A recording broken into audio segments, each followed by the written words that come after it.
सचिन भोरडे वडील पोलीस अधिकारी आणि आई शिक्षिका अशा सुसंस्कृत कुटुंबातील भोर तालुक्यातील असलेले सचिन भोरडे यांच्या वडिलांनी मुलांना कलेक्टर व्हावं हे स्वप्न सचिन यांच्या लहानपणीच पाहिलं।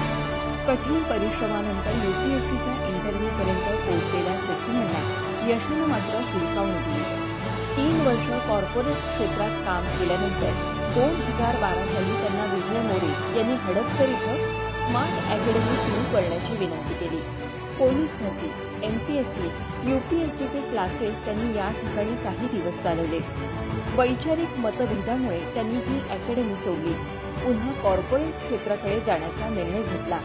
परंतु त्यांच्या विद्यार्थ्यांनी वर्गणी काढून त्यांना स्वतः कौटल्य IAS अकॅडमी सुरू करण्यास भाग पाडलं।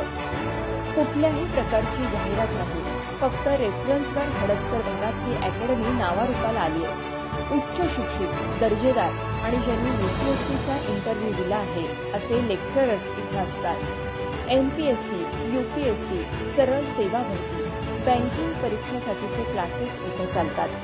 प्रिलिम्स आणि मेन्सच्या अभ्यासक्रमांची पूर्ण तयारी, current affairs, group discussion, IAS, IPS अधिकाऱ्यांचे मार्गदर्शन ही या अकॅडमीची वैशिष्ट्ये आहेत।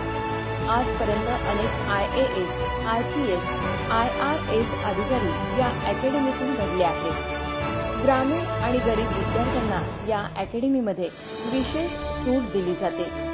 राज्य सरकारच्या मालकीच्या लघु पाटबंधारे विभागाच्या मदतीनं अंदाजे ₹376.10 लाख खर्च करून धरण, केंद्र सरकारच्या कॅपॅट योजनेअंतर्गत 55 लाख रुपयांचे वरवे गावातील शेतकऱ्यांना वॉटरशेड, ग्रामपंचायतीच्या मदतीनं रस्ते विकास, ड्रेनेज पाईपलाईन, सार्वजनिक शौचालयांची बांधकामं, चाणक्य मंडळ पुणे यांच्या नेतृत्वाखाली तामिळनाडूच्या नागापट्टिनम जिल्ह्यातील सुनामीमुळे प्रभावित झालेल्या दुःखी लोकांना मदत अशा अनेक सामाजिक कामांमध्ये देखील सचिन भोरडे यांचा मोलाचा सहभाग आहे। स्वतः अधिकारी बनू शकलो नाही तर इतरांना बनवणार हा निर्धार घेऊन या क्षेत्रात पाऊल टाकलेल्या सचिन भोरडे यांना ग्रीन बर्डचा मानाचा मुजरा। आपल्याला green bird achievers of Maharashtra हा पुरस्कार देताना आम्हाला अतिशय आनंद होत आहे।